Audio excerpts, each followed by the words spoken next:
I love great conversations. Hi, my name is Angel Jones. Thank you for joining me on 12-minute convos where I help you create a brand of your own unique, real self. Listen in as I have conversations with amazing people from all over the world. Good morning, Nathan Lieberman. How are you going on this wonderful, beautiful morning? I'm doing pretty good. I am halfway across the world in Baden-Baden, Germany, and it's a little rainy right now. November is not as nice of a month in Germany as I would have hoped, but in Baden-Baden, it's always nice with their famous spas, and you better believe I'm going to be there very, very soon. So it's going to be good. It's going to be a good day. That's great to hear. Well, my friend, it's a great pleasure to connect with you. Again, thanks for being here. Tell us, which of your talents is responsible for us connecting at this time? Yeah, so I came on this show as a podcaster. It's my main project right now as I slowly build into what I want to do, and I'm happy to share whatever I've learned over the years.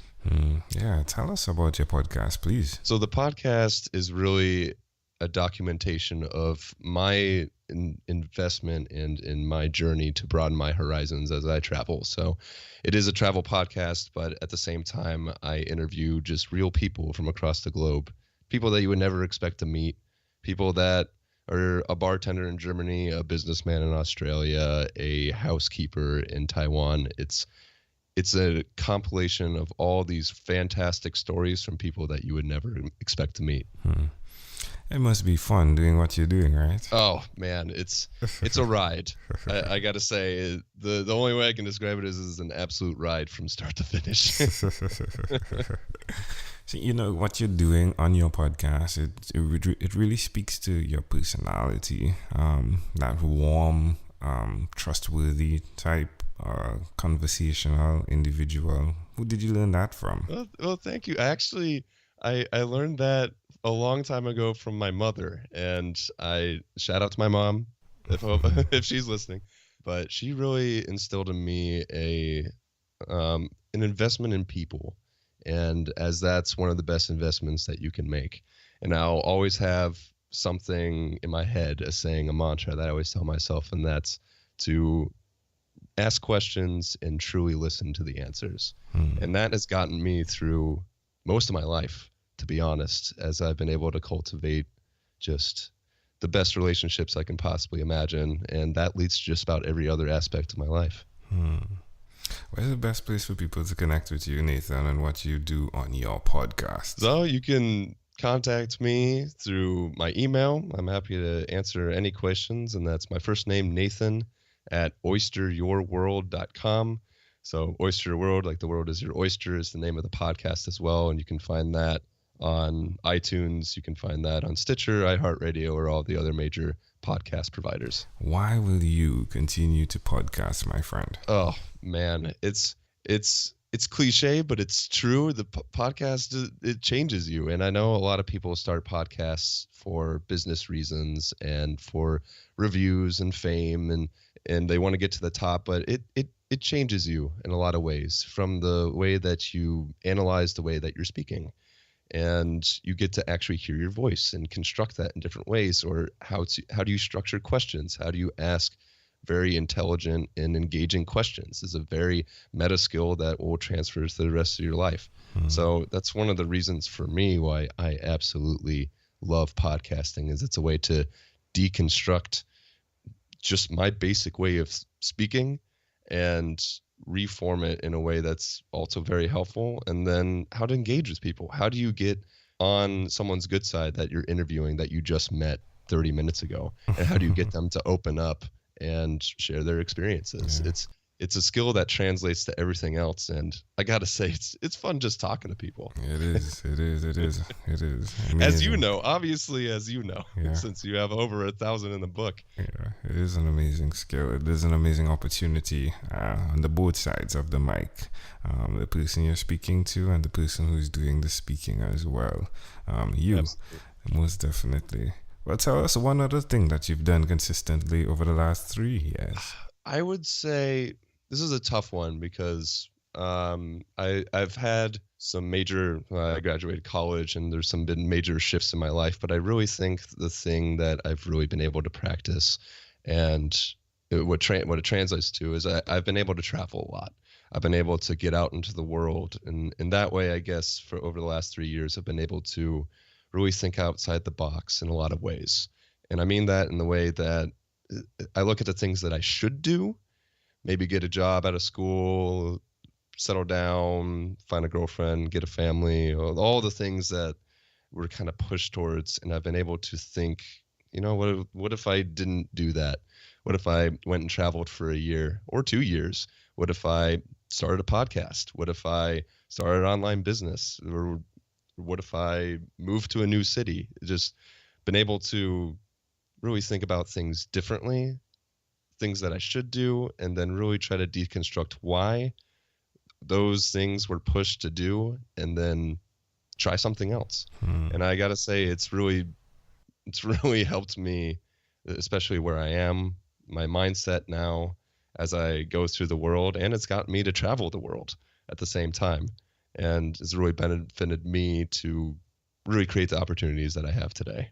How does that make you feel? It right now, I wouldn't have done it any differently. I absolutely cherish every second that I have to think and wander the world at my own pace, and the opportunities that it created for me it's probably the happiest time in my life, just being able to achieve what I've been able to achieve in my travels and the podcast and everything else. It's great. It's a great feeling.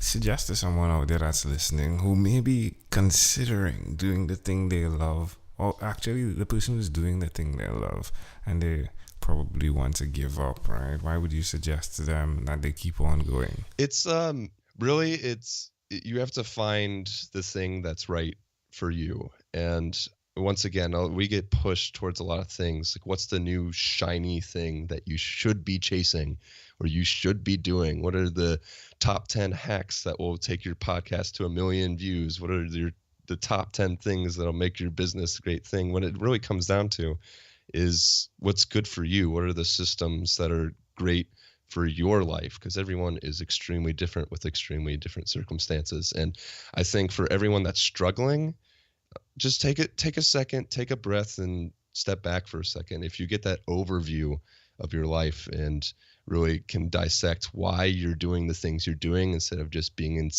excessively busy, then you can really fine tune and maybe make something that's really a great system in your life that actually brings happiness or brings a level of desire and motivation that you've never had before. Love it. Well, Nathan, let's switch gears for a moment now, and let me invite you into my time machine that is surrounded All right. beautiful, warm, blue Caribbean water. Nathan, what is your earliest? Sounds wonderful. What is your earliest childhood memory? When you pose the questions, I had to think about this for a second. I don't think I've thought about this for a while, and it really came down to sports for me. My childhood was really focused around sports, and I think I just remember my maybe not a very vivid memory, but I have glimpses of.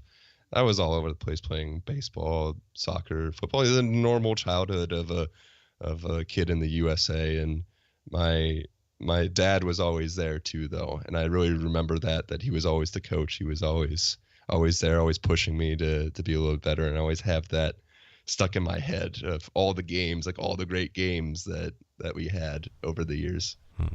That's intriguing. So how old were you in this earliest memory when you're this active? Probably anywhere between 6 and 10. All right. I think we're the little bit of I'll just go play that sport and see what happens. Why do you think these memories are so clear? I'm not sure, other than that it was also a pretty happy and stable time for me. It was me and my dad enjoyed a lot of success for Pee-wee sports, as much as success as that can possibly be. But we had a lot of fun, and tossing in the backyard, whether it be a football or a baseball or taking batting practice, it was a great time. It it's one of those memories where, that's what it's supposed to be. Just a good time with your dad. Well, can I offer an interpretation to the thought picture you created in my mind? Oh, yeah, absolutely. I definitely love the idea of the choice you make and the reason you make it. It seems as though you're the guy that is choosing relationship over... well, let me just say you're choosing relationships. Exactly. And what goes with that. But at the same time, you're learning, right? You're ensuring that Nathan is becoming better at the thing he's doing. At that age, it was definitely sports. To see it now being the thing as you travel, where you're learning other individuals, other cultures, as you build relationships, is pretty intriguing. Yeah, it's definitely a priority for me from start to finish. It's what makes me happy. Nothing else really has made me as happy as having the right core people around you. There's nothing better. Totally agree with that. Well, if we fast forward to when you were 12 years old, what was your favorite song? My favorite song at 12 years old. Wow. I remember probably going back to what I was talking earlier, before games and before sports with my dad. He would always blare, "I get knocked down, but I get up again." And I completely forget the name of the actual song, but I just remember that blaring through the house as I was getting dressed for whatever game. It definitely connects, doesn't it? Yeah. And I'm laughing now. It was a good time. No, that's a good memory. Thanks for taking me back in that time machine. Love it. Hey, well, we have now arrived at our destination, but before we get off of the time machine, there's a small declaration form, so it's yes or no, possibly a bit more. We're going to move pretty quickly here. Are you ready, Nathan? Yes, I'm ready. Nathan, have you chosen someone to pass on your skills to? Not yet, because I'm still trying to develop my own. Are you married? No. Do you have children? No. Do you believe in God? No, with an asterisk. Do you have an inner circle of friends? Absolutely. It's the best thing I could have. Do you watch TV for more than 3 hours a day? No, it's not for me. How about 3 hours a week? I probably not during traveling. If I'm at home, right. I would probably say maybe 1-2 hours a week. That Game of Thrones episode every Sunday, but that's about it. Not much TV for me. And what about screen time, the phone and the computer? Is it more than 8 or less than 8 hours a day? Oh, this is tough, but I really strive for probably less than 4. If I'm on the road, definitely not 8, probably around 2, maybe 1. Wow. But if I get more than 4 hours, then I usually try to recalibrate and get off it and go somewhere. Wow. I think that's a book right there. How to do it in less than 4. I love it. Well, if you had to share with us, Nathan, your own unique, real statement, a statement that represents who you are, what would you say that is? I would say it really what helped me in developing and getting to where I wanted to go is just an ability to stand back and look at my own life, really question and get to the root cause of why I do the things in my life, and change the ones I don't like and keep the ones I do and keep moving forward. And in that way, I've been able to build a lifestyle that really works for me.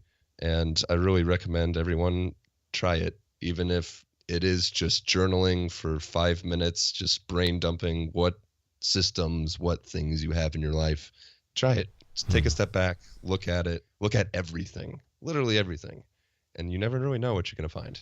I love it. Nathan Lieberman, this was a great pleasure. Before you leave, is there anything else you'd like to share with our amazing audience? Well, thank you so much for inviting me and having me on the show. I really enjoy what you're doing and talking to a whole bunch of people. I think it's really gonna spark a lot of great things in your life. And you can always find me, email me at nathan@oysteryourworld.com, like the oyster, the thing you eat, at yourworld.com, and find me on the podcast at Oyster Your World or Oyster World Radio, and that's on iTunes, Stitcher.